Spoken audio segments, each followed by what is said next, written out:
Olá a todos, meu nome é António e estou aqui com o Rafael Olá a todos. a apresentar o novo segmento da ASD. O Pular Acerca é o nosso novo segmento de entrevistas, esta feita a personalidades das diferentes áreas políticas com um interesse em comum, a política. O nosso convidado para o primeiro episódio do Pular Acerca tem um podcast, é estrela do Twitter e é CEO do Marxismo, Leninismo e Sportinguismo, embora há quem o chame de social-democrata. Mais conhecido como Jovem da Grelha, Daniel Ferreira é o convidado do nosso episódio. Olá Daniel e muito obrigado por teres aceitado o nosso convite. Viva! Obrigado eu pelo convite, eu espero que isto se esteja a ouvir bem. Não gostei muito de me terem tratado como o CEO do Marxismo, Leninismo e Sportinguismo, mas nós já vamos tratar das figuras ideológicas que me inspiraram a seguir, portanto não quero entrar por aí. Mas nós não temos CEOs, isto aqui é a democracia popular. Daniel, como celebridade do Twitter, toda a gente sabe que tu és aluno de Ciências Políticas, já licenciado. Muitos parabéns, já, primeiro de tudo. Obrigado. E também, em segmento a isso, queria-te perguntar quando e porquê é que te começaste a interessar na política? Ora, muito obrigado por essa pergunta totalmente inesperada. Desde miúdo, quando tinha 12 anos ou não sei o quê, sabia, por exemplo, os nomes, sabia quem é que era o Primeiro-Ministro e o Presidente da República e quem é que eram os partidos que ganhavam as eleições e sabia que o PS estava mais à esquerda, o PSD mais à direita e tal, e sabia mais ou menos quanto é que tinha cada um, só que eu não percebia nada de política, não sabia o que é que era uma ideologia, não sabia o que é que sequer queria dizer que uns partidos eram de esquerda e outros partidos eram de direita, portanto a minha relação era meramente estatística. Eu gostava de olhar para os números e sabia os nomes das pessoas que não sabia o que é que faziam, não sabia o que é que era o Primeiro-Ministro e o Presidente, mas sabia que havia o Primeiro-Ministro e que havia o Presidente e quem é que era cada um. Quando eu me comecei mesmo a interessar por política propriamente dita, foi no início do secundário, ali para o 10º ano, mais para o final, que nessa altura foi quando houve as eleições nos Estados Unidos que o Donald Trump ganhou, que a Le Pen foi à segunda volta em França, que começou também a geringonça, portanto, houve muitas mudanças nessa altura e também apanhei uma turma politizada, não para o lado que eu gosto, infelizmente, e talvez tenha sido isso que me fez virar tão à esquerda, e também cá em casa, porque os meus pais falavam bastante disso, e já tinham falado de política noutros tempos, só que eu simplesmente, lá está, mais uma vez sabia o que é que cada um dizia, mas não sabia interpretar aquilo. E pronto, foi nessa altura que eu, com a geringonça, também percebi que afinal não vinha aí o diabo e que havia alguma alternativa e que os comunistas não iam comer crianças e com jeitinho até passavam orçamentos. E portanto foi aí que desapareceram um bocado dos meus preconceitos, dos preconceitos normais de quem se começa a interessar por política sobre o Partido Comunista. Depois o resto foi um caminho progressivo. Eu, quando entrei na JCP, ainda não era comunista sequer, só comecei nesse caminho mais tarde, já depois de entrar na faculdade. Pronto, basicamente é isso. E é em ciência política que se aprende realmente política? Realmente aprende-se. Estavas a dizer há bocado que não tinhas bem a noção de como era a política. Foi com ciência política que aprendeste? Não foi bem. Os meus conhecimentos políticos principais aparecem ainda no ensino secundário. Claro que depois, em ciência política, aprendemos mais aquelas coisas dos sistemas de partidos, aprendemos como é que as democracias ocidentais evoluíram, aprendemos a história das ideias políticas e todas essas coisas. Dá mais uma formação de base, só que o conhecimento de política propriamente dito, sem ser o conhecimento histórico, isso também temos bastante, especialmente da realidade portuguesa. Por exemplo, nós tivemos uma cadeira que agora não me recordo ao certo qual era, acho que era a História da Política Portuguesa ou Contemporânea, uma coisa assim, em que nós basicamente vimos os governos todos, e não foram poucos, da monarquia constitucional e da Primeira República, que é uma coisa que mesmo que nós vamos para a História A, no ensino secundário não damos, porque é uma coisa que não se dá muito ênfase. Sabe-se que houve ali uma monarquia constitucional, com uma Primeira República que não correu muito bem, e depois passamos logo de ditadura e 25 de Abril. E pronto, mas tive algum conhecimento mais das bases e da história, de coisas que não estão bem ao nosso alcance, ou que não estão facilmente ao nosso alcance na internet e assim, só através de livros. E pronto, nesse aspecto fez-me aprender mais, mas sobre política em si, por exemplo, saber discutir política, e isso não acho que tenha sido o curso que me fez isso. Não sei se era esta a resposta que estavam à espera ou não. Parece mais política a discutir no Twitter, não é? Pois é isso aí. Eu, por acaso, pá, eu tenho Twitter desde 2018, mas comecei a falar de política início de 2019, mais ou menos. Ou seja, pronto, eu todos os dias dou graças à entidade superior que existe, seja Deus ou seja outra coisa qualquer, por me ter feito só entrar no Twitter com 19 anos e não ter tido nessa altura contacto com Ben Shapiro e com Jordan Peterson, porque é uma coisa que acontece muito, e portanto não tenho muitos takes cringe no Twitter que, se vocês procurarem o meu arroba, aparecem lá. Pronto, cada um tem mais sorte que os outros, não é? Mas também, Daniel, tinhas falado, começaste a interessar por política no início da geringonça, ou perto do início da geringonça, e ainda como sendo militante da JCP e do PCP também, suponho. Qual é que seria a tua opinião, tanto na geringonça como nos 2 anos seguintes, e a posição do PCP durante estes 6 anos? Isso é uma pergunta um bocado complexa, mas eu vou tentar resumir a minha resposta. Vocês sabem que eu, quando começo a falar, fico aqui no monólogo. Basicamente, quando o PCP começa com a geringonça, que no fundo foi o apoio parlamentar a um governo minoritário do PS, sem ter ministros, sem ter secretarias de Estado, sem ter qualquer outra coisa, os únicos acordos, já agora que na altura Presidente da República, Cavaco Silva, pediu para se assinar, foi que os partidos da esquerda iam sempre olhar para as propostas do PS e etc, etc. Não estava lá nada a dizer que eles tinham que passar os orçamentos todos. E pronto, quando o PCP e suponho também o Bloco de Esquerda entraram nesses acordos, não tinham em vista, especialmente o PCP, um aumento do eleitorado ou da militância durante esse período. Fez-se algo para acabar com aquilo a que nós chamamos a política de desastre nacional, seguida pelo governo PSD-CDS, liderado pelo Dr. Passos Coelho e o Dr. Paulo Portas. E dessa forma tentar um bocado inverter o rumo das coisas, inverter o rumo de privatizações e de liberalizações que aceleraram bastante em relação àquilo que tinham sido os anos anteriores, tentar recuperar um bocado o país e, claro, esperar que isso também não acabasse por prejudicar demasiado o partido. Acabou por prejudicar. Obviamente não foi só entrar na geringonça que fez isso, mas o que é certo é que os piores resultados do PCP são todos depois de 2015.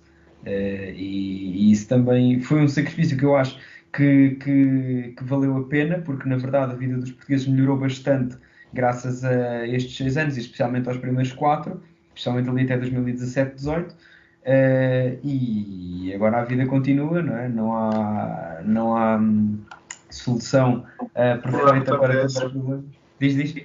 Eu continuo a votar PS. Exatamente, agora as pessoas continuam a votar PS, não é? E nós temos que saber como é que reagimos a isto, porque a realidade agora é outra. No final do ano passado, o panorama mudou, não é? O governo apoiado pelo PCP e pelo Bloco de Esquerda não conseguiu aprovar o último orçamento. Achas que essa relação entre o PS e o PCP se rompeu e que terá alguma dificuldade em recuperar no futuro? Achas que os governos do Partido Socialista, os futuros governos do Partido Socialista, vão continuar com o apoio do PCP? Ou achas que o PS vai ter que alcançar a maioria para ser governo? Eu acho que isso depende muito daquilo que vai ser a atitude dos partidos, daquela que vai ser a realidade, daqueles que vão ser os resultados eleitorais. Primeiro, eu não acredito em separações eternas entre partidos, porque se nós virmos o PS e o PSD, no início o Mário Soares não queria falar com eles para formar governos, depois houve o Bloco Central que também se desentenderam, depois, mais tarde, durante os governos minoritários de Guterres, também ali na altura do Pântano, andava o PSD um bocado com dificuldades, e isso nunca os impediu de fazer acordos, tal como o PS ter se desentendido com o CDS quando fizeram um governo em 78, não fez com que eles deixassem de falar mais tarde e com que o próprio Freitas do Amaral fosse ministro no governo do PS. E até, quer dizer, temos outros exemplos, por exemplo, a discussão do Dr. Paulo Portas com o Passos Coelho na altura do governo, mas foram coisas que se resolveram e o PSD e o CDS voltaram-se a entender perfeitamente. Agora, o que tem acontecido neste momento, e esta pelo menos é a minha análise, é que o PS tem visto expandir o seu eleitorado, especialmente para a esquerda, porque o centro já começa a perder um pouco para o PSD e até para a abstenção, e uma diminuição clara tanto do PCP como do Bloco de Esquerda, que embora nos primeiros 4 anos tenha contido um bocado essa fuga, desde 2019 isso aumentou. E obviamente o PS, quando tem um maior poder negocial, vai ceder menos às exigências à esquerda. E essa menor cedência à esquerda também vai fazer com que os partidos mais à esquerda, e no caso que me toca mais o PCP, se sintam algo incomodados por isso. Mas lá está, isto não vai ser sempre assim, não há dinâmicas políticas que durem para sempre e o futuro a Deus pertence. E tendo um bocado em conta a ideia nas eleições de 30 de janeiro e o que aconteceu ao CDS, uma pergunta que também se tem feito, se calhar, nos últimos tempos, mais recente, ainda por cima, exatamente por causa da saída do CDS, mas achas que o PCP poderá ter o próximo, exatamente o mesmo futuro que o CDS? Ou achas que conseguirá ser revitalizado com uma mudança de liderança? Mas qual é a tua visão em relação ao futuro do PCP? É assim, o PCP atualmente, quer dizer, o partido chegar ao estado em que está o CDS, que é estar fora do Parlamento, não me parece algo minimamente realista. O que é certo é que os resultados eleitorais não têm sido positivos, mas já se vem havendo algumas mudanças no rejuvenescimento da militância, em algumas zonas do país onde o PCP não estava bem implantado e tem tido novos centros de trabalho e mais adesão e novos núcleos. E eu acho que isso é o mais importante para um partido se manter, que são as suas bases. Isso também é muito nessa coisa das bases que está a chave para a queda do CDS.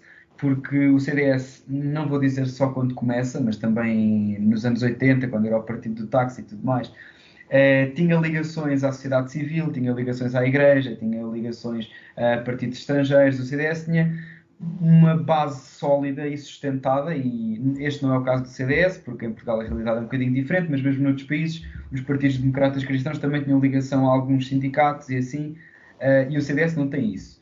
E é por isso que eu também, é certo que eu fui negacionista da morte do CDS durante muito tempo, e vocês sabem disso, que eu cheguei a dizer que o CDS, várias vezes, que o CDS ia eleger pelo menos 2 deputados, um em Lisboa e um no Porto. Não aconteceu nenhum nem outro, e acho que um partido como o CDS, que já não tem bases, que tem uma grande concorrência à direita, infelizmente não estou a ver o CDS a reerguer-se. No caso do PCP é diferente, porque o PCP tem grandes ligações às bases, e mesmo que acontecesse, que eu não acredito muito nisso, o PCP ficar sem deputados, era perfeitamente natural que voltasse ao Parlamento.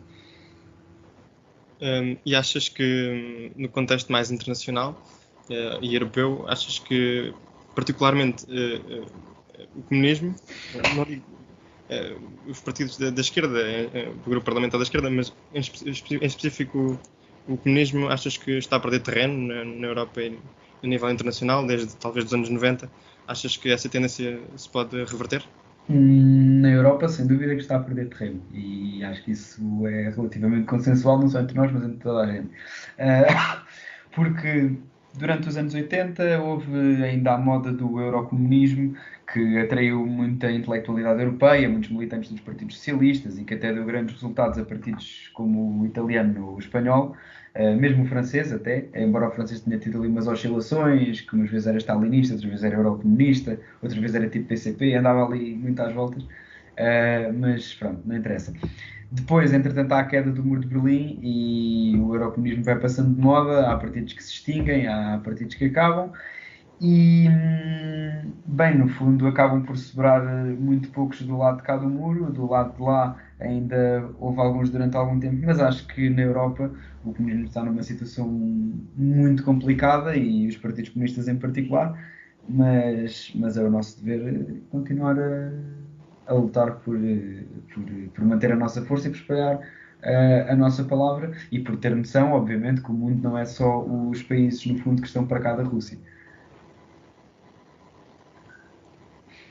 Daniel, como disse previamente, como aluno de Ciências Políticas, mas também fugindo um bocado à tua militância, qual é a tua visão de como será a política portuguesa depois, durante e depois destes 4 anos de maioria do PS, tendo em conta que surgiu novos partidos, novos partidos não, mas os novos partidos começaram a eleger mais deputados, como o Chega, a Iniciativa Liberal e o Livre, e como é que isso pode se enquadrar tanto no novo ciclo que pode surgir depois destes últimos 4 anos, ou como é que isso poderá ser um significado, como Portugal não ficou atrás em relação ao resto da Europa com o ressurgimento e crescimento da extrema-direita, ou Chega, neste caso. E pronto, qual é a tua opinião sobre o assunto? Em relação à tua pergunta, eu queria começar por dizer que nós, antes de vermos o que é que vão ser estes 4 anos, também não podemos fazer grandes previsões a longo prazo, porque pode ser que as coisas corram bastante bem, isso também depende muito da União Europeia, não depende só do governo do PS. E se as coisas correrem bem, não me espantava que houvesse 2 maiorias absolutas seguidas, porque isso já aconteceu com Cavaco Silva, e desde que António Costa teve esta maioria eu já não duvido nada. Depois, porque quando há governos de maioria absoluta, normalmente, a não ser ali durante aqueles anos de Cavaco Silva, que também coincidiram com os anos da queda do Bloco de Leste e da queda dos partidos comunistas no geral, e portanto aí as coisas decorreram de uma forma um bocado diferente, mas o voto tende a dispersar-se. Depois da maioria da AD, as pessoas não foram todas votar no partido que vinha a seguir à AD. Espalharam muito o seu voto. Também aconteceu depois da maioria de José Sócrates, embora aí tivéssemos um momento de crise, portanto é um bocado diferente. Mas eu acho que esta tendência vai continuar, de os partidos pequenos continuarem a ganhar votos e a ganhar terreno. Agora, pode ser que o PS ainda assim continue com a maioria ou que o PS perca a maioria. Mas lá está, isso depende muito do que vão ser estes 4 anos. Se forem 4 anos em que a União Europeia nos deixa ter uma política expansionista e em que as coisas continuam, digamos, a melhorar aos poucos, ou mais ou menos na mesma, pode ser que o PS tenha outra maioria. A partir do momento em que entrarmos em retração orçamental, ou que esta guerra entre a Rússia e a Ucrânia nos traga alguns problemas a nível económico, aí se calhar, quer dizer, as pessoas vão começar a culpar o governo, porque é uma tendência natural, as pessoas não culpam outras pessoas, ou, aliás, culpam outras pessoas, mas o principal culpado, quando as condições de vida das pessoas pioram, tende a ser o governo, porque é sempre quem dá a cara pelas medidas. Achas que a atitude que o Costa teve, e o PS um bocado na generalidade teve, de não fazer campanha por nada, por assim dizer, mas fazer campanha por ser o mal menor? Por continuar. Achas que diz? Por continuar. Sim, sim, foi basicamente em 2019 também foi assim, claro. Mas achas que isso poderá, bem, trouxe a maioria, não é? Mas a longo prazo, achas que isso poderá fazer uma pasoficase, tornar o PS um PASOK 2.0? O quê? Acabar? Acabar ou, pronto, ou perder, ou ficar basicamente perder a confiança dos eleitorados, Sim. do eleitorado que o sustém, não é? Eu acho que a altura em que o PS podia ser o PASOK já passou, foi ali para 2009, 2011, mesmo 2015 o PS ainda corria o risco que isso acontecesse. Agora, pronto, e isso também explica muito porque é que o sistema de partidos em Portugal foi dos poucos dos países que tiveram aquelas crises no pós-2008, os PIGs, em que os 2 grandes partidos se mantiveram sempre em altas, foi porque em 2015, primeiro porque o governo Passos Coelho aguentou 4 anos e isso foi fundamental porque houve muitos países onde os governos não conseguiram aguentar esse tempo. E depois desse governo, o que acontece é que as pessoas têm um voto de protesto contra este governo e é encontrada uma solução, que foi uma coisa que não aconteceu, por exemplo, em Espanha durante anos, dentro do sistema de partidos que já existia. O Bloco estava no Parlamento desde 99 e o PCP e o PS estavam desde a Assembleia Constituinte. E pronto, também está aí um bocadinho a chave do nosso sistema de partidos se ter mantido. Agora, claro que o PS não tem uma base de apoio tão grande, tão enorme, tão monstruosa como os seus votos ou como os seus lugares no Parlamento e o número de autarquias que tem, por exemplo, implica. A maioria das pessoas do PS não são o eleitorado militante e muitas delas foram pessoas que votaram no PS porque viram, pelo que a comunicação social transmitiu, pelo que os 2 principais partidos, que são também naturalmente os que têm mais tempo de antena, transmitiram, que esta era uma disputa entre Rui Rio e António Costa. E também por aí acho que quem considerava que estas eleições eram uma disputa entre o Rui Rio e o António Costa ficaram esclarecidas pelos resultados das eleições. Hum, Há pouco falaste na Europa e na relação dos partidos comunistas com a União Europeia. Sim. Achas que a União Europeia, enquanto, enquanto instituição, consegue resolver os problemas atuais em que o comunismo professa?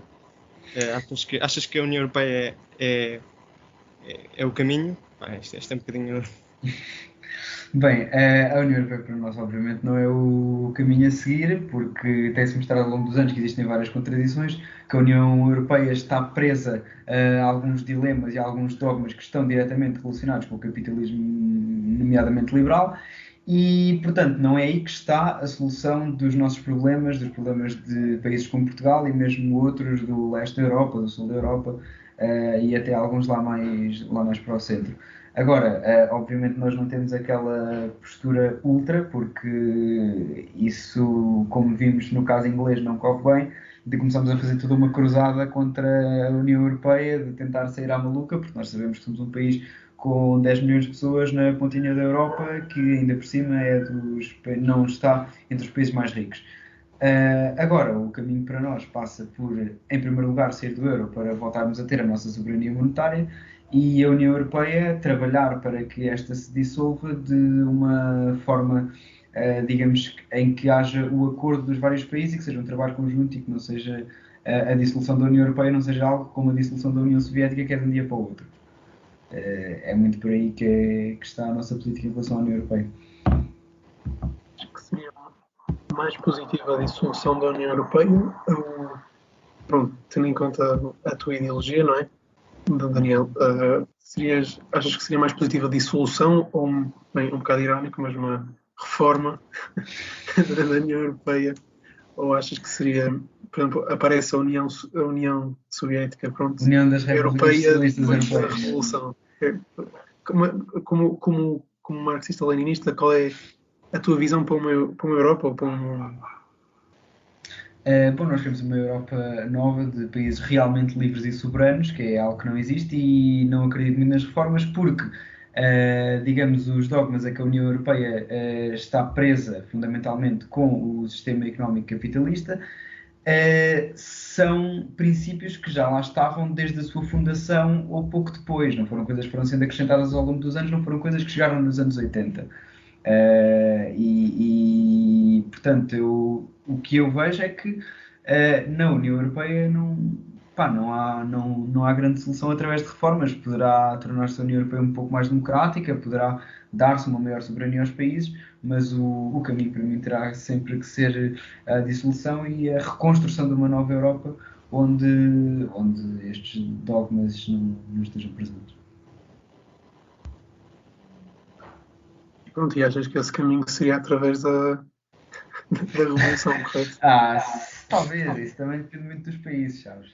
Porque nós não acreditamos, ao contrário de algumas pessoas que estão em Bruxelas, que a solução para Portugal, para a Roménia, para a Alemanha e para a Suécia seja o mesmo caminho de construção europeia e uma mesma política económica e os mesmos acordos. Portanto, isso também tende a variar muito. Mas uma questão também, Daniel, que eu sempre achei curioso e pronto, um bocado como isto tem um formato de conversa, mas também um bocado entrar no debate. Mas, por exemplo, pronto, agora trazendo um bocado o exemplo da Ucrânia e da NATO, sendo Portugal um país da NATO, pronto, isto é bastante hipotético, mas como é que o marxista-leninista veria possível uma revolução dentro de um país que está num acordo bilateral com os Estados Unidos e com o resto da Europa toda? Como é que é defensível? Porque suponho que vocês, se calhar tu não, mas pronto, a ideia siga de ser algo praticável. E pronto, a pergunta surge um bocado como é que seria praticável num país como o nosso, em contraste, pronto, com outros países como o Nepal ou naquela região da Índia onde as forças maoístas têm ganho algum poder. Como é que verias uma certa dissonância, se calhar, entre os vários países? E pronto, qual é a tua visão sobre o assunto? É assim, se me estás a perguntar se eu vou fazer uma guerrilha para a Serra do Caramulo, se a direita ganhar as eleições, não é assim. Estou a brincar, estou a brincar. Ahm, Epá, é assim, nós, especialmente desde o fim do Pacto de Varsóvia e desde que a NATO passou a ser o único bloco político-militar na região, porque a NATO foi criada como um contraponto ao Pacto de Varsóvia, nós somos a favor da saída e da dissolução da NATO. A partir do momento em que houvesse, digamos, uma revolução ou um governo que decidisse sair da NATO e começássemos a sofrer pressões e intimidações por parte dos Estados Unidos, isso também não era um problema nosso, quer dizer, o que o povo português decide é o povo português que decide, não tem nada. Eu sei que se calhar era perigoso e é por isso que não quero fazer um apelo à Revolução Armada em 2022, mas é preciso mudar as coisas e não podemos andar a prender-nos e a limitar os nossos objetivos políticos e as nossas relações com países ao redor do mundo porque estamos dentro da NATO e porque não podemos sair da NATO. E falando nessas experiências internacionais, achas que essas experiências internacionais do comunismo traumatizaram os eleitores e as pessoas em geral? Especialmente na Europa Ocidental aconteceu muito, sim. Porque, é assim, houve vários choques de realidade, porque houve aquela fase pós-Segunda Guerra Mundial em que a União Soviética era vista como uma inspiração, não só por parte dos partidos comunistas, mas por parte da esquerda no geral e pela esquerda intelectual.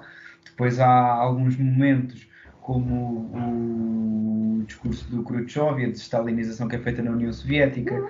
Há toda a questão da Checoslováquia em 68, e depois, obviamente, há depois a perestroika e todo o ruir de um projeto político num espaço de cerca de 3, 4 anos, que obviamente acaba por ser um choque para os europeus, acaba por ser um choque para os países que receberam imigrantes vindos desses países, acaba por ser também um choque para os cidadãos desses países.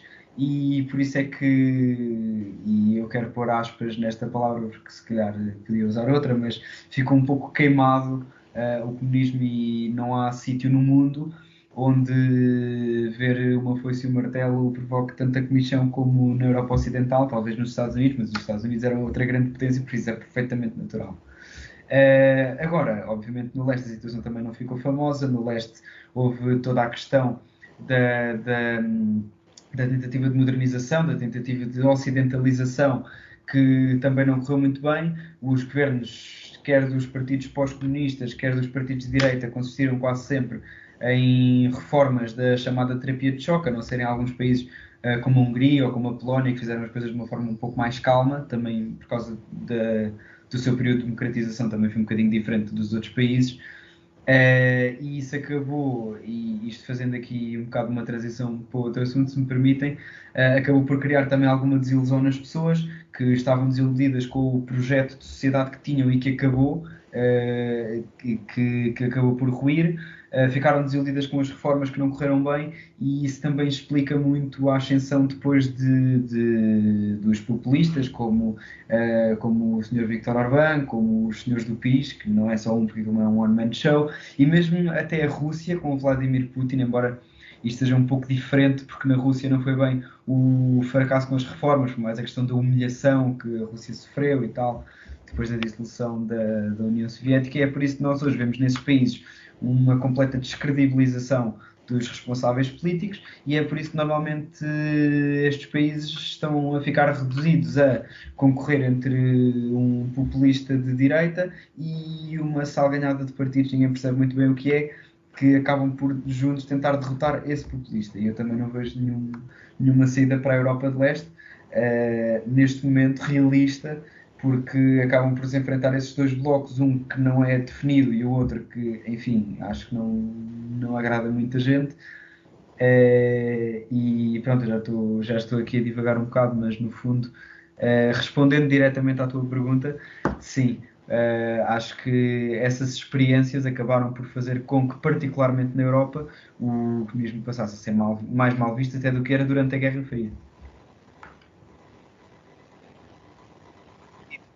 Também falando do comunismo na Europa, achas que seria possível uma revitalização nesses países de leste? Desculpa.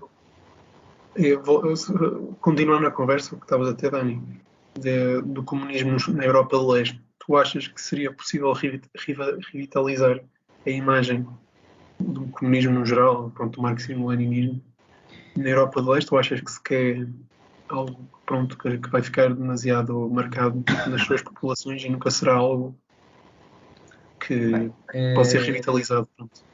A partir do momento em que temos países como a Ucrânia, que foi dos países que sofreu mais com o nazismo, em que existem forças de extrema-direita, a partir do momento em que temos países como, também é o caso da Ucrânia, onde o Partido Comunista teve excelentes votações durante muitos anos, embora tenha sido um dos países, especialmente ali na altura do stalinismo nos anos 30, que mais sofreram com isso, penso que não há ideologias que estejam inevitavelmente arruinadas em parte alguma do mundo. Agora, o que é certo é que a União Soviética acabou há mais de 30 anos e, portanto, a forma como os partidos comunistas e pós-comunistas se estruturaram foi pegando nas pessoas que estavam no sistema, dando-lhes uma cara nova e fazendo partidos novos. Isso é uma ideia que já está completamente falida, já está ultrapassada. Esses rostos que existiram, que foram os rostos da reforma feita através de dentro, especialmente nos anos 80, já não existem, já são pessoas que ou estão completamente descredibilizadas, ou estão mortas, ou estão velhas e já não cativam ninguém. E, portanto, isto terá que ser através dos sindicatos, através da luta dos trabalhadores, através de uma mobilização da esquerda no geral, porque a esquerda no geral nesses países está muito silenciada, não é só o marxismo-leninismo. E eu acho que tem que partir mais daí, portanto, no fundo, a revitalização do comunismo por esses lados. E será uma forma diferente do que foi, por exemplo, no século XIX ou no início do século XX, que eram essencialmente trabalhadores operários e trabalhadores agrícolas. A sociedade de hoje tem outro tipo de vida e achas que o comunismo continua a fazer sentido, no sentido de continua a tentar resolver os problemas das pessoas, ou simplesmente ficou preso no passado e é difícil desenvencilhar-se? Não, nós continuamos a ter a contradição entre os exploradores e os explorados. Enquanto isso existir, o comunismo vai ter sempre uma voz, independentemente se o trabalhador agora está noutro setor, se está precário a fazer entregas na Uber Eats ou se estava a trabalhar no campo. Penso que isso não será muito por aí a questão, até porque sempre houve muitas zonas agrárias, no operariado nem tanto, mas especialmente agrárias, onde os comunistas eram bastante mal vistos, e isso nunca impediu o seu avanço. E obviamente que atualmente nas cidades e especialmente no setor terciário, nos setores da pequena burguesia, o comunismo continua a não ser uma coisa bem vista. A própria sindicalização é olhada de lado, especialmente nos países da Europa do Sul, onde está muito ligada à esquerda política. E portanto isso acaba por ser um grande desafio, mas acho que é um desafio que se pode facilmente ultrapassar, porque as contradições estão lá e nós acreditamos que elas se vão tornar cada vez mais evidentes, e à medida que estas se forem tornando mais evidentes, tal como a desigualdade e tal como todo o caos que existe no mundo e a guerra e tudo mais, penso que as pessoas vão acabar por se consciencializar, embora isso não seja um trabalho que as pessoas tenham que fazer sozinhas, também é preciso os comunistas saberem chegar até elas, e acho que é esse o grande desafio dos comunistas na Europa no século XXI. Recentemente o PCP foi especialmente criticado pela posição dúbia que teve em relação à guerra da Ucrânia e à Rússia, da invasão russa à Ucrânia. Como é que viste esta polémica? Bem, para mim, em primeiro lugar, pronto, obviamente que a campanha contra o Partido Comunista não é uma coisa nova e, portanto, também não quero pegar por aí apenas para dizer a desculpa. Agora, o que é certo é que, em relação à posição do PCP, que é estar, obviamente, contra a invasão, embora contando a história toda desde o início, do alargamento da NATO, das pressões do Ocidente e tudo mais, eu acho que é uma posição correta, mas a forma de transmitir, sabendo do PCP a forma como funciona a comunicação social, foi errada. E o que é certo é que meter no título e no primeiro parágrafo, que é o que as pessoas leem, começar imediatamente a falar das pressões do Ocidente e do expansionismo da NATO, acabou por dar origem àquilo que nós temos visto nas últimas semanas, que é dizer o PCP está do lado da Rússia, o PCP está do lado da guerra. E pronto, no fundo acho que foi esse o grande erro. Claro que o PCP tem tentado emendar, até neste último congresso cantou sim à paz e não à guerra. Agora, obviamente que o que chega às pessoas não são as pessoas que cantam no comício sim à paz e não à guerra, não é um excerto do discurso do Jerónimo de Sousa, acaba por ser o que apareceu nas notícias, do PCP ser o único partido que apoia o regime de Putin, que chegaram a dizer isso. Portanto foi um erro e é uma coisa que agora se tem de tentar combater através da informação, embora haja sempre gente que vai continuar a ver na suposta posição ou na caricatura da posição do PCP uma conivência com o Sr. Putin, que como todos sabemos é um bolchevique autêntico. Mas pronto, Dani também, obviamente, porque se eu faço esta pergunta também, tu não vês, não tens nenhuma posição formal dentro do comitê do PCP, óbvio, não é? Mas faço-te um bocado a pergunta no sentido de, achas que o PCP não... Quando, a parte do expansionamento da NATO, não achas que foi um bocado... não é exagerada a palavra que eu quero dizer, mas não achas que foi um bocado dar as desculpas à Rússia como se sentisse super ameaçada pela NATO, enquanto que a NATO, pronto, é só um acordo bilateral de defesa, que pronto, tem as suas implicações, obviamente, mas não achas que houve um certo descuido no discurso e também, pronto, na exposição da ideia, que eu também não acho que se não houvesse NATO a Rússia não invadia, ou se não se tivesse expandido até aos Bálticos a Rússia não invadia. Não achas que houve aí uma certa, digo, pronto, na minha opinião, discrepância do PCB? Penso que não. É porque, em primeiro lugar, a NATO ser uma organização defensiva também acaba por ser mais na teoria, porque na prática a NATO tem muitas ações e apoia muitas ações fora dos seus países. E a verdade é que, sabendo nós desse histórico, e, portanto, pondo-nos um bocado no lugar da Rússia, nós estamos a ver uma organização supostamente defensiva liderada pelos Estados Unidos, que são a maior potência mundial, a aproximar-se cada vez mais às suas fronteiras. Será que isto justifica uma invasão? Não justifica. Será que eu acho que um governo de um partido comunista na Rússia tomaria a decisão de invadir a Ucrânia porque a NATO estava a aproximar demasiado das suas fronteiras? Também acho que não.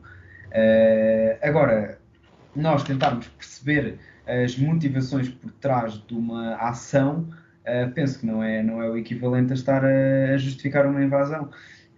Agora, porque isto também, e isto mais numa perspectiva de relações internacionais, não estou tanto a falar enquanto político.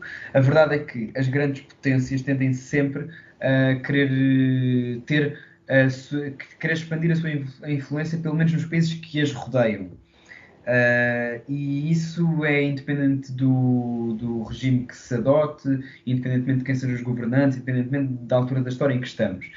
E não estou só a falar dos Estados Unidos, que tiveram durante muitos anos o seu quintal na América do Sul, porque pronto, também não tem grande coisa à volta, tem só o Canadá e o México, tal como a China tem e teve sempre mesmo antes da Revolução, tal como a Índia, tal como mesmo o próprio Brasil, durante muitos anos na América do Sul, teve esse tipo de tentações, digamos assim. Pronto, e basicamente isto que acontece de um país estar a invadir países à sua volta que supostamente estão na sua zona de influência e que se juntam a uma outra potência, é algo natural, é algo que acontece na Rússia, é algo que acontece em todo lado. Isto é muito triste, não é? E há os realistas das relações internacionais dirão que então o ideal é cada potência ter mais ou menos o seu raio de ação e assim o equilíbrio de poderes, ter a paz e tal, que é uma análise que também tem sido muito feita, mesmo por alguns comunistas, embora eu obviamente não concordo com isso. Eu acho que precisamos é de mudar de panorama e deixar de ter, no fundo, as tais potências a necessitar de ter o seu raio de influência. Uma das Desculpa, potências desculpa, deixa só fazer esta pergunta, Rafa. Pronto, então é como falaste do Partido Comunista na Rússia, então também só para para perguntar, suponho que discordes da opinião do Partido Comunista Russo em relação à invasão. Eu penso que o Partido Comunista Russo, e eu não estou absolutamente certo disto, portanto corrija-me se estiver errado, apoiou o reconhecimento e, no fundo, a intervenção nas repúblicas do leste, mas não apoiou a invasão à Ucrânia e a guerra direta contra a Ucrânia. Agora, se isso aconteceu, e pode perfeitamente ter acontecido, lá está, eu não tenho a certeza, obviamente que discordo da sua posição. É só isso então, posso perguntar, Rafa. Estava a dizer, falaste há pouco da China, uma potência também em ascensão. Achas que, pronto, a China é assim um comunismo disfarçado, não é? Nós todos sabemos isso. O que é que achas como é que vês este comunismo disfarçado da China?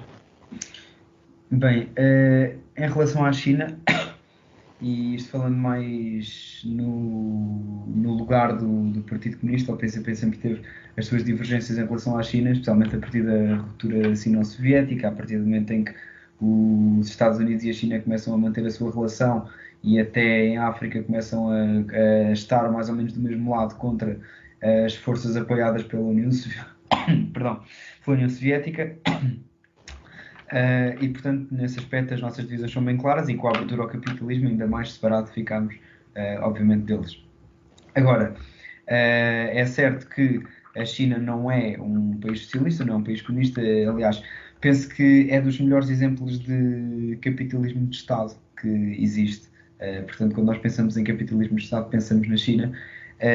E é mais uma potência que tenta expandir a sua influência. Obviamente que aqui e ali e nós acabamos por apoiar algumas ações da China, nomeadamente em apoio a países que estão do lado anti-imperialista e que, sem a ajuda fundamental da China, provavelmente estariam muito mais pobres e provavelmente não conseguiam manter os seus governos, tanto como a ajuda a alguns países em África. E, portanto, nas relações internacionais da China e a sua política externa também, que normalmente opta pela via diplomática e não pela guerra, acaba por ter aqui e ali alguns pontos em que acaba por concordar, embora a política no geral chinesa, quer interna, quer externa, não seja algo com que nós, e especialmente eu, nos identificamos. E obviamente que quando a China começa a adquirir empresas fundamentais em países como Portugal, e Portugal até nem é o maior exemplo, se calhar países como a Grécia até têm mais isso do que nós.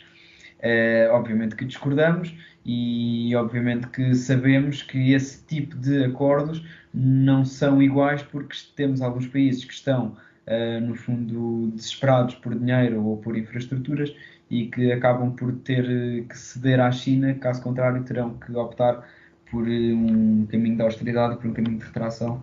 E isso é algo que não nos agrada, porque nós somos a favor de que os países sejam emancipados e tenham a sua própria independência e soberania, sem estarem condicionadas pelo capital estrangeiro, seja este chinês, seja este norte-americano, seja este alemão, seja o que for.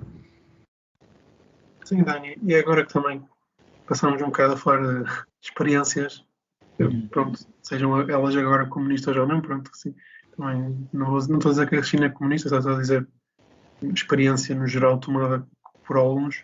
Diria, assumindo que a experiência em 2022 que mais te assemelha seja Cuba, a nível ideológico, digo eu, tendo em conta o seu passado, tendo em conta o seu passado e mesmo, digo eu, presente, e tu vês o caso de Cuba, digo eu, replicável no resto do mundo, no sentido de ser um símbolo de resistência contra os Estados Unidos e de ter sobrevivido ao embargo e estes 70 anos, não sei se estou a fazer as contas direto assim, 60 anos, 60 anos, pronto, desde o regime de Fidel até agora.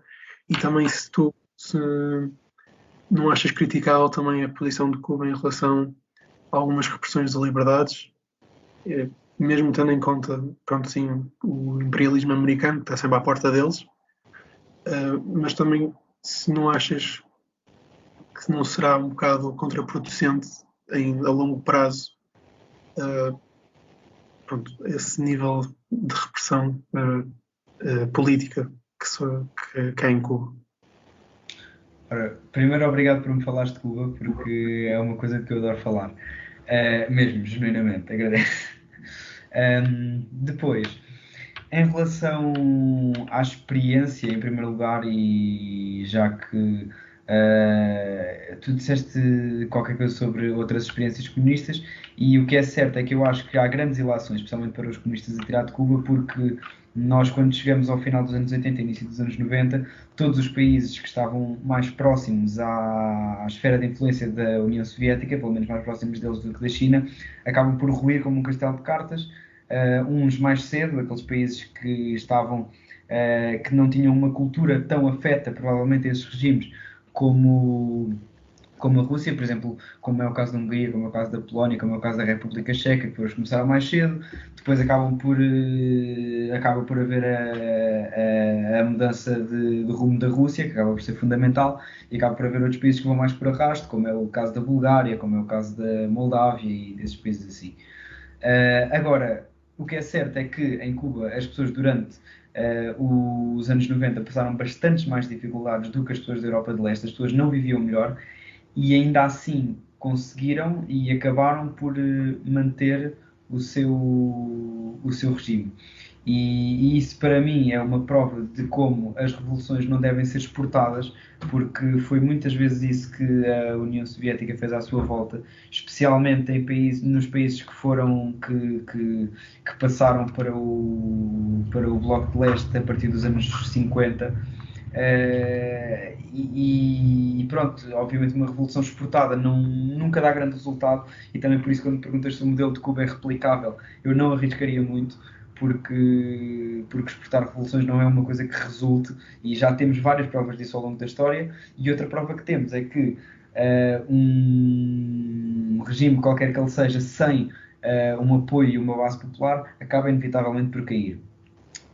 Agora, em relação aos protestos em Cuba que tem havido mais recentemente, e também um aumento, no fundo, das limitações à liberdade de expressão e tudo mais, isto é um bocado o que acontece sempre, que é caso onde não há pão, todos ralham e ninguém tem razão. E o que é certo é que Cuba, durante os últimos anos, ao contrário do que muita gente também tem tentado transmitir à esquerda, tem passado por muitas dificuldades, e não só por causa do embargo, também há muitas críticas ao maior afastamento dos governantes em relação às pessoas do que aquele que existia no século XX, e também acaba por ser por isso que as polícias e as forças de segurança têm agido de uma forma diferente, porque em Cuba raramente se via imagens, como se viu agora, de pessoas a serem puxadas para dentro dos carros e tudo mais. Normalmente era tudo uma coisa mais soft, nunca havia grande repressão de manifestações e tudo mais, e agora o que é certo é que isso acontece. Agora, obviamente que isso são os próprios cubanos que têm que lutar por mudar isso, por reformar o sistema. Tem havido muitas formas recentemente, desde a nova Constituição até às aberturas económicas, e até, no fundo, há quase súplica de que os Estados Unidos se voltem a aproximar, como aconteceu no tempo de Obama. E também por isto, e obviamente eu não posso falar pelo lado dos apoiantes dos Estados Unidos e daqueles que dizem que querem levar a liberdade ao colo até Cuba, mas o que é certo é que o período onde há uma maior abertura, onde há mais liberdades, onde as pessoas também passam a viver melhor, é durante o tempo da aproximação. E de uma perspectiva ocidental, e isto também acaba por ser aplicável tanto a Cuba como, por exemplo, à Rússia. A partir do momento em que se abre um embargo, em que se diminuem sanções, as pessoas ganham um maior espírito crítico do que se estiverem fechadas num país a passar dificuldades e tiverem governantes a dizer: pois, nós não conseguimos dar-vos melhor que isto porque o Ocidente nos sanciona e tudo mais. E o que é certo é que durante os anos de Donald Trump e este início de Joe Biden, Cuba não é mais livre, não é mais democrática, nem vive melhor do que aquilo que vivia em, por exemplo, 2016. Pronto, também que já respondeste à pergunta que vou fazer, mas então és da opinião que o embargo ajuda a manter o regime cubano da maneira que é, pronto, dizendo assim, e pronto, vais responder assim, mas supondo que seja. Pronto, isso também eu sou a favor do fim do embargo, mas como é que tu achas que o fim do embargo afetaria o regime cubano? É assim, eu como confio nos responsáveis cubanos e no sistema que tem Cuba, eu acho que o sistema político de Cuba se iria manter ou reformar um pouco, mas continuar no seu caminho. Agora, se eu fosse uma pessoa, como é o caso da maioria das pessoas no Ocidente, especialmente nos Estados Unidos, que acha que o governo de Cuba é manifestamente incompetente e só se mantém porque usa o embargo como desculpa, ora, então eu obviamente começaria a acabar com o embargo para que as pessoas começassem a ganhar mais espírito crítico e a adotar esse rumo. No caso específico da Venezuela, como é que vês a Venezuela a apoiar a invasão da Rússia? Ora bem, a Vuvuzela. A Venezuela também, e por acaso era para dizer isto há bocado, só que eu não tomei notas e portanto acabei por não o dizer. É outro dos países, porque normalmente fala-se muito da resistência de Cuba, que também é algo romantizado, porque Cuba está mesmo ao pé da costa dos Estados Unidos, está ali a poucos quilómetros. Mas existem muitos outros exemplos, não só entre países que têm governos mais à esquerda, como é o caso da Venezuela, mas também em países que claramente não são de esquerda, como é, por exemplo, o caso da Palestina no Médio Oriente. A Palestina não é claramente um país socialista. E a Venezuela é outro país que tem tentado resistir ao embargo. As políticas internas seguidas pela Venezuela são algo que, obviamente, enquanto marxista-leninista, discordo, porque o que a Venezuela fez não foi começar a desenvolver os meios de produção, começar a desenvolver o novo sistema, mudar no fundo as bases. O que a Venezuela fez foi nacionalizar a sua principal fonte de lucro, que é o petróleo, e ao invés de fazer no fundo uma sociedade em pirâmide à maneira feudal, como aconteceu com os países do Médio Oriente que nacionalizaram também o petróleo, que também é a sua principal fonte de lucro, redistribuiu pelas pessoas, começar a apoiar países de esquerda nas mais diversas partes do mundo. E obviamente quando nós estamos dependentes de uma commodity como é o petróleo e o seu preço começa a baixar, as coisas não correm bem, começa a haver manifestações, e quando, graças a essas manifestações e à repressão às mesmas manifestações, como a que foi feita especialmente ali cerca de 2 anos depois da morte de Chávez, acaba por haver sanções, e um país que já está a perder a sua principal fonte de lucro e que ainda leva com sanções por cima, vai acabar por cair. E eu vou-te explicar porque é que isto é uma resposta à tua pergunta. Porque onde a Venezuela se agarrou no fundo para sobreviver, mal, não é? Porque estes anos para a Venezuela, comparado com isto, os anos 90 na Rússia ou em Cuba foram uma brincadeira. A situação na Venezuela foi mesmo de facto péssima e ainda é, embora agora se esteja aos poucos a retomar o rumo que vinham tendo no passado. Acabaram por se agarrar tanto à China, mas à China nem tanto, porque a China tem também uma visão, em certos casos, solidária. Por exemplo, se for Cuba, que está ali ao pé dos Estados Unidos e que tem relações históricas com a China, se calhar é um bocadinho diferente, mas a Venezuela já é outra coisa, e portanto acabaram por não dar assim tanta ajuda à Venezuela. Agora, a Rússia, obviamente, foi fundamental para o PSUV, o partido do Sr. Maduro e do Sr. Chávez, se manter no poder ao longo destes anos. E obviamente que agora a Venezuela começar a roer a corda só porque os Estados Unidos estão a voltar a negociar com eles seria algo que não seria muito bem recebido, tanto na Rússia como provavelmente dentro da Venezuela e dentro da esfera do poder, que foi aquela que mais viu a ajuda que a Rússia deu durante este ano, não por solidariedade, mas porque dá muito jeito à Rússia ter um país que está de acordo consigo a nível das relações internacionais no coração da América do Sul. Mas pronto, no fundo acho que é muito por aí que vem a posição de apoio firme à Rússia que deu a Venezuela, e que provavelmente não deram outros países anti-imperialistas que não tiveram tanto o seu apoio. E para fechar o episódio, eu queria te perguntar uma pergunta geral. Para ti, qual é que foi a personalidade política que mais te inspirou? Bem, ideologicamente, no geral, como é que... No geral. Ok. É assim, ideologicamente, obviamente temos o Marx, o Lenin e o Engels, que é muito importante e que a maior parte das pessoas esquecem, mas muita da forma como foi digamos, interpretado o marxismo para dar origem ao marxismo-leninismo dependeu dos contributos de Engels. E depois temos também, obviamente, José de Alvalade, que deu origem ao marxismo-leninismo, sportinguismo, e o Dr. Bruno de Carvalho. Exatamente.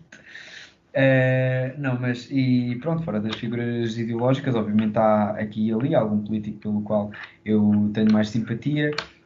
O Fidel era uma pessoa muito carismática, por exemplo, é alguém que eu admirava. E depois, por exemplo, o Chávez, embora também seja carismático, não é alguém que eu admire tanto pessoalmente, mas se calhar seria por aí. Depois também tenho alguns exemplos entre os comunistas portugueses, não apenas o Álvaro Cunhal, mas outros como o Bento Gonçalves, que acabaram também por ser uma inspiração para mim, especialmente todos aqueles que participaram naquilo que foi a reconstrução e o crescimento do partido nos anos 50 e 60, daquele tempo que está presente em vários filmes e em vários livros, de distribuir os avanos de bicicleta e tudo mais. Também é algo que me inspira e que há de inspirar com certeza outras pessoas que não eu, não tanto a nível ideológico, mas a nível de persistência. Pronto, acho que é muito por aí. Bem, e acabamos assim o nosso primeiro episódio. Exato. Obrigado, Daniel, pela tua presença aqui, por ter aceito o convite. Obrigado por me terem convidado. Obrigado, Daniel.